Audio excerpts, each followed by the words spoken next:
السلام علیکم ورحمۃ اللہ وبرکاتہ۔ سیدنا کریم صلی اللہ تعالی علیہ وآلہ وسلم۔ آسان تفسیر القرآن سورہ بقرہ، اور آج انشاءاللہ عز و جل ہم آیت نمبر 129 لفظی و با محاورہ ترجمے سے انشاءاللہ پڑھنے کی کوشش کریں گے اور اسے سمجھیں گے۔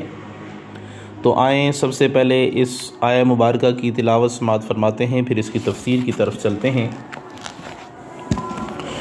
اعوذ باللہ من الشیطان الرجیم، بسم اللہ الرحمن الرحیم۔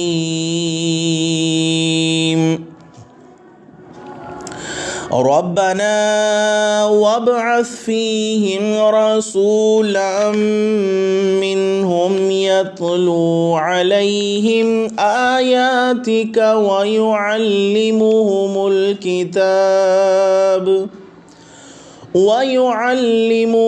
الْكِتَابَ وَالْحِكْمَةَ وَيُزَكِّيهِمْ إِنَّكَ أَنْتَ الْعَزِيزُ الْحَكِيمُ۔ اے ہمارے رب، بھیج ان میں ایک برگزیدہ رسول انہی میں سے، تاکہ پڑھ کر سنائے انہیں تیری آیتیں اور سکھائے انہیں یہ کتاب اور دانائی کی باتیں، اور پاک صاف کر دے انہیں، بے شک تو ہی بہت زبردست اور حکمت والا ہے۔ ربنا، اے ہمارے رب، وابعث اور بھیج دے، فیہم ان میں رسول منہم ان میں سے، یتلو وہ پڑھ کر سنائے، علیہم انہیں، آیاتک تیری آیتیں، ویعلمہم اور سکھائے انہیں، الکتاب کتاب، والحکمت اور دانائی کی باتیں، ویزکیہم اور پاک صاف کر دے انہیں، انکا بے شک تو، انتا تو ہی ہے، العزیز بہت زبردست، الحکیم حکمت والا۔ یہ آیت نمبر 129 ہم نے آپ کے سامنے لفظی با محاورہ ترجمے سے پڑھی۔ اب اس کی تفسیر کی طرف چلتے ہیں۔ سب سے پہلے اس آیت کا پچھلی آیت سے کیا تعلق ہے؟ اس آیت کا پچھلی آیت سے چند طرح سے تعلق ہے۔ پہلا تعلق، پچھلی آیتوں میں حضرت ابراہیم علیہ السلام کی ان دعاؤں کا ذکر تھا جو خاص جماعتوں کو مفید ہوں، کہ مکہ مکرمہ کے امن، وہاں کے پھلوں سے، اور وہ فائدہ اٹھائیں جو وہاں ہوں۔ ایسے ہی خانہ کعبہ کی تعمیر سے خصوصی فائدہ حجاج کرام اٹھائیں۔ اب اس عالمگیر دعا کا ذکر ہے جس سے عربی، عجمی، شرقی، غربی، فرشی، عرشی مخلوق ہمیشہ فائدہ اٹھائے، یعنی حضور علیہ السلام کی بعثت شریفہ، یعنی خاص دعاؤں کے بعد عام، یعنی اتنی عام دعائیں اور خاص دعائیں، لیکن اتنی عام ہے کہ تمام دنیا کے لوگوں کے لیے، تمام جہان کے لیے یہ مفید ہیں۔ دوسرا تعلق، اہل کتاب بیت اللہ کی عزت اور مکہ معظمہ کی حرمت اور حضور علیہ السلام کی نبوت کے منکر تھے۔ گزشتہ آیتوں میں پچھلی دو باتیں ثابت فرمائی گئیں کہ کعبہ معظمہ اور مکہ مکرمہ وہ مقامات ہیں جنہیں حضرت خلیل نے بڑی محنت اور جان فشانی سے بنایا اور بسایا۔ اب حضور علیہ السلام کی نبوت کا ثبوت دیا جا رہا ہے کہ یہ وہ نازنین پیغمبر ہیں جن کی حضرت خلیل نے دعائیں مانگی اور نبیوں نے ان کے گن گائے۔ تو اسی وجہ سے کسی شاعر نے کیا خوب کہا کہ گن گائیں جن کے انبیاء، مانگیں رسول جن کی دعا، وہ دو جہاں کے مدعا، صلی علی یہی تو ہیں، صلی علی یہی تو ہیں۔ تو اس وجہ سے بے وقوفو، تم کیسے بد نصیب ہو کہ ان تینوں کی برکت سے تم محروم ہو رہے ہو۔ اب تیسرا تعلق، پچھلی آیتوں میں حضرت ابراہیم علیہ السلام کی 5-6 دعاؤں کا ذکر ہوا، جن میں سے بعض دنیاوی نقطہ نگاہ سے تھیں اور بعض دینی نقطہ نگاہ سے۔ اب ان کی اس جامع دعا کا ذکر ہے کہ جس میں دین اور دنیا دونوں ہیں، یعنی حضور علیہ السلام کا بھیجنا۔ چوتھا تعلق، پچھلی آیتوں میں بتایا گیا کہ ابراہیم علیہ السلام نے ارکان حج بتانے کی دعا کی۔ اب بتایا جا رہا ہے کہ انہوں نے اس معلم کی بھی دعا مانگی جو تمام دنیا کو یہ باتیں سکھائے، یعنی پہلے علم کا ذکر تھا، اب اس معلم کائنات کا ذکر ہو رہا ہے۔ پانچواں تعلق، آیت میں بتایا گیا کہ خلیل اللہ نے امت مسلمہ کی دعا کی، اب بتایا جا رہا ہے کہ انہوں نے اس کی بھی دعا فرمائی جس سے یہ جماعت قائم رہے۔ یعنی پہلے مقتدیوں کا ذکر تھا، اب مقتدا کا ذکر ہو رہا ہے۔ پہلے مقتدیوں کا ذکر تھا، اب امام کا ذکر ہو رہا ہے۔ اب یہاں پہ اس کی تفسیر کی طرف چلتے ہیں۔ ابراہیم علیہ السلام نے جب یہ سارے کام کر لیے، کعبہ اور مکہ بنا دیا اور اسے بسا چکے، اب اخیر میں ان کا ذکر کیا جن کے طفیل دعائیں قبول ہوتی ہیں، جن کے دم کی یہ ساری بہار ہے، جن کے طفیل خلیل اور کعبہ مقام منا دنیا میں جلوہ گر ہوئے۔ عرض کیا کہ اے مولا، ان لوگوں میں ایک ایسا جلیل القدر پیغمبر بھیج دے جن میں یہ 7 صفتیں ہوں، انہی مکہ والوں میں سے ہوں، فیہم جو ذکر ہے، ابراہیمی ہو، منہم جو ذکر ہے، مکہ یا مکی مدنی ہو، ابراہیمی ہاشمی مطلبی ہو، اپنی شان رسالت میں اکیلا ہو یعنی خاتم النبیین اور امام المرسلین ہو، یہ رسولن کی طرف اشارہ ہے۔ چوتھا، سب کو اور خصوصاً میری اولاد کو آیتیں سنائے، انہیں پڑھائے، انہیں بتائیں، انہیں حفظ بھی کرائے اور علم قرات بھی سکھائے، یہ یتلو علیہم جو ہے اس کی طرف اشارہ ہے۔ پانچواں، انہیں تیری کتاب کے مضامین سکھا کر عالم فقیہ مجتہد بنا دے، وَيُعَلِّمُهُمُ الْكِتاب، یہ والا ذکر ہے، اور انہیں قرآنی اسرار و رموز سکھائے اور تیرا رازدار بنا دے اور طریقت کے مدارج انہیں طے کرا دے، والحکمہ کی طرف یہ اشارہ ہے، یعنی انہیں صاحب حلال و قال کر دے۔ ساتواں، ان کے دل اور روح پاک و صاف کر کے غیوب سے یا عیوب سے خبردار کر دے اور بے پڑھوں کو اپنے فیض سے غوث و قطب کا سردار بنا دے کہ ان کے دروازوں سے ولایت تقسیم ہوا کرے۔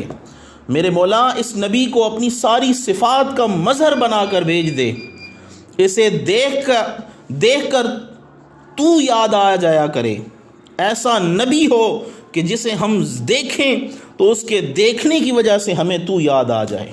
تو خلاصہ دعا یہ ہوا کہ لوگ حافظ سے قرآن مجید پڑھتے ہیں، قاری سے اس کے الفاظ سیکھتے ہیں، مولوی سے اس کے معنی معلوم کرتے ہیں، پیر کامل سے اس کے اسرار و رموز تک پہنچتے ہیں۔ غرض صرف قرآن کریم کے سیکھنے کے لیے چند آستانوں پر حاضری دینی پڑتی ہے۔ ابراہیم علیہ السلام نے دعا کی، اے مولا، وہ نبی آخر الزمان صلی اللہ تعالیٰ علیہ وآلہ وسلم تنہا یہ سارے فیوز دے، اس کی بارگاہ کا بیٹھنے والا کسی کے دروازے پر نہ جائے، بلکہ سارا جہاں اس کے غلاموں کے پاس آئے، وہ اپنے غلاموں کو حافظ و قاری بنائے، مجتہد بنائے، صوفی بنائے، فقیر بنائے، مفتی بنائے، بادشاہ بنائے، قاضی بنائے، سب کچھ بنا کے دنیا میں بھیج دے۔ بلکہ قصیدہ خرپوتی جو قصیدہ بردہ شریف ہے اس کی شرح میں ہے کہ بعض صحابہ وہ بھی ہیں جو اسلام لاتے ہی آن کی آن میں قاضی، عالم، حافظ اور قاری بنا کر بھیج دیے۔ تو کسی نے کیا خوب کہا تھا، جو فلسفیوں سے حل نہ ہوا اور نکتہ وروں سے کھل نہ سکا، جو فلسفیوں سے حل نہ ہوا اور نکتہ وروں سے کھل نہ سکا، وہ راز ایک رحمت والے نے سمجھا دیا چند اشاروں میں۔ تو کریم آقا صلی اللہ علیہ وسلم نے چند اشاروں میں وہ راز سمجھا دیے۔ تو خیال رہے کہ حضرت ابراہیم علیہ السلام کی گزشتہ دعاؤں کا قرآن میں نقل فرمانا تعلیم اولاد کے لیے تھا کہ آپ نے لوگوں کی تعلیم کے لیے وہ دعائیں کی ہوں گی، مگر اس دعا میں تعلیم کا استعمال نہیں، کیونکہ حضور علیہ السلام تشریف لا چکے۔ پھر نبی بعثت کی کسی اس دعا کو رب نے قرآن، تورات، انجیل وغیرہ آسمانی کتب میں حضور علیہ السلام کی شان ظاہر کرنے کے لیے نقل فرمایا تاکہ تا قیامت لوگوں کو پتہ لگے کہ حضور علیہ السلام وہ شان والے رسول ہیں کہ حضرت خلیل ان کے دعا گوؤں میں سے ہیں۔ جیسے قرآن کریم کی وہ آیات جن پر صرف صحابہ عمل کر گئے، ان پر عمل ناممکن ہے، مگر قرآن میں اس لیے رکھی گئی ہیں تاکہ شان مصطفی جو ہے وہ ہمیں معلوم ہو سکے۔ اب یہاں پہ اس آیت سے جو فوائد معلوم ہوتے ہیں اس کی طرف بھی چلتے ہیں، لیکن ایک اور بات بھی یاد رکھیں کہ ابراہیم علیہ السلام اور اسماعیل علیہ السلام کا آمد رسول کی دعا کرنا اور میلاد رسول کی دعا کرنا اس آیت سے بھی ثابت ہے۔ حضرت ابراہیم اور اسماعیل علیہ السلام کی یہ دعا اس لیے تھی کہ دراصل اس وادی مکہ میں اولاد اسماعیل کا بسایا جانا اور یہاں کعبہ تعمیر کیا جانا یہاں حضور علیہ الصلوۃ والسلام کی آمد کی تیاریوں کا آغاز تھا۔ گویا وہ دونوں یہ دعا کر رہے تھے کہ اے اللہ، ہم نے کعبہ بنا دیا، اب اگر اسے قیامت تک تو نے آباد رکھنا ہے تو اس رسول اللہ کو یہاں مبعوث فرما جن کی آمد کی برکت سے یہ کعبہ قیامت تک آباد رہے۔ اللہ تعالیٰ نے ان کی یہ دعا کئی ہزار سال بعد قبول فرمائی اور سیدہ آمنہ رضی اللہ تعالی عنہا کی جولی میں محمد مصطفیٰ صلی اللہ تعالی علیہ وآلہ وسلم کی شکل میں وہ در یتیم ڈال دیا جس کی چمک سے سارا جہان جگمگا اٹھا۔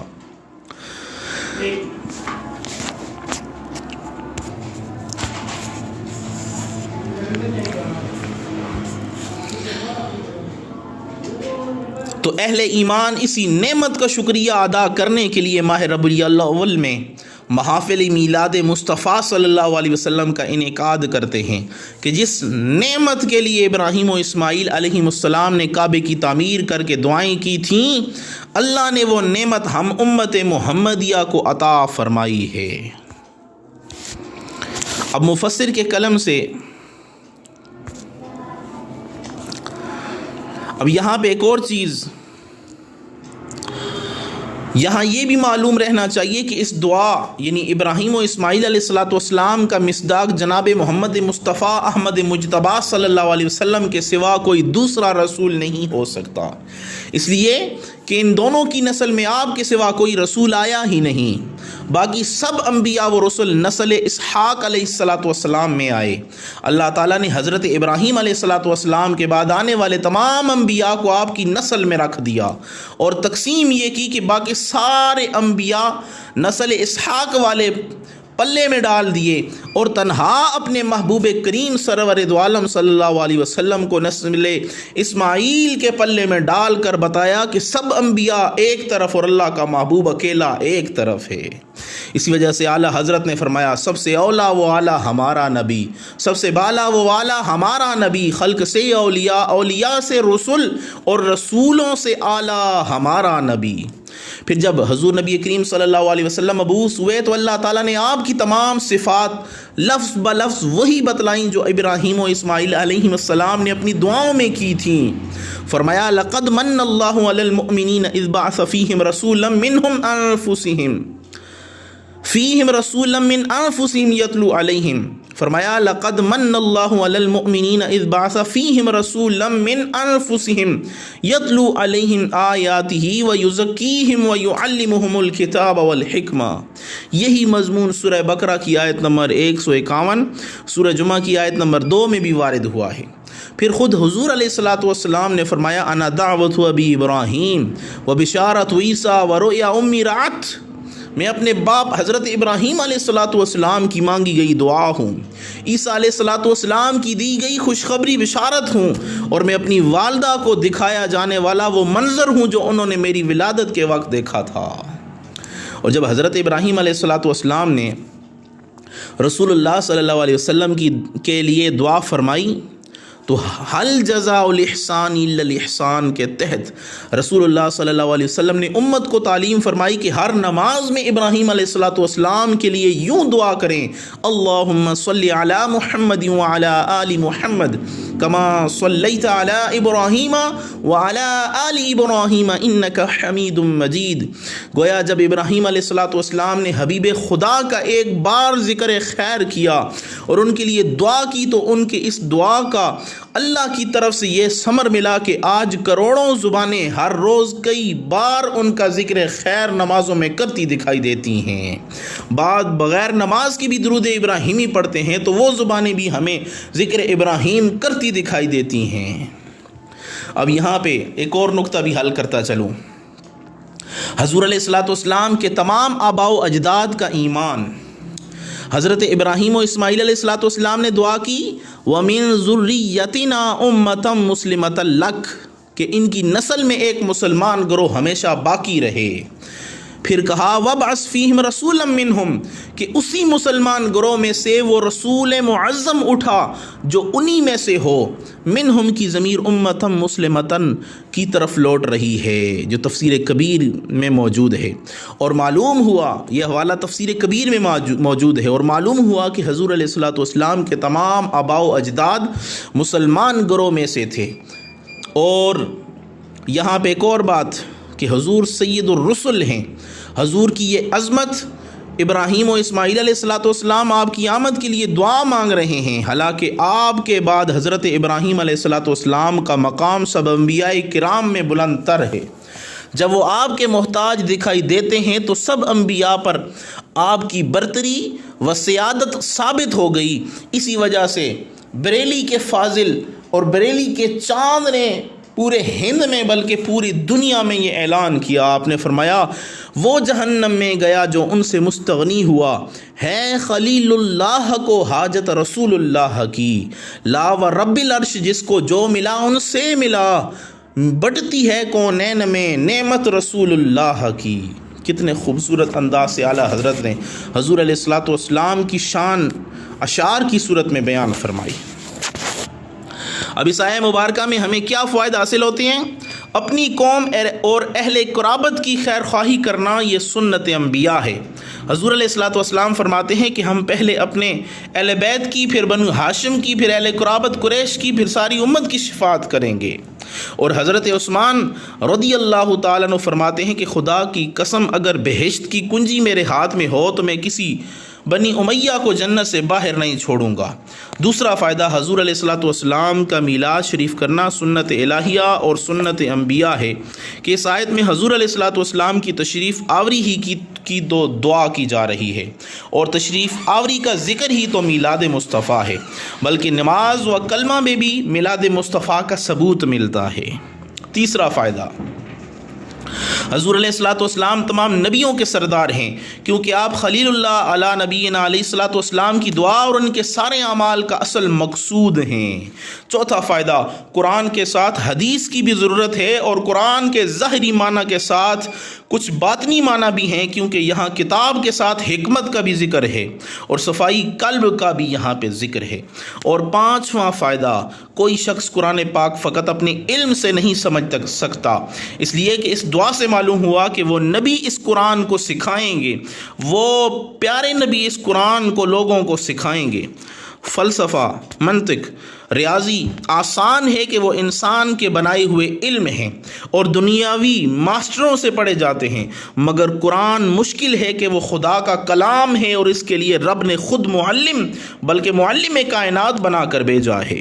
چھٹا فائدہ، یہ کہنا جائز ہے کہ حضور علیہ الصلوۃ والسلام تمام عالم کو پاک فرماتے ہیں، انہیں علم و حکمت اور خدا کی ساری رحمتیں دیتے ہیں جیسے کہ اس آیت سے معلوم ہوا. اور ساتواں فائدہ، دعا کے اخیر میں رب کی حمد، حضور پر نور صلی اللہ علیہ وسلم پر درود بھیجنا چاہیے کہ ابراہیم علیہ الصلوۃ والسلام نے یہی فرمایا، یہی کیا. اللہ سے دعا ہے اللہ تعالی ہم سب کو اس آیہ مبارکہ کو صحیح طرح سمجھنے کی توفیق عطا فرمائے اور اس پر عمل کرنے کی توفیق عطا فرمائے.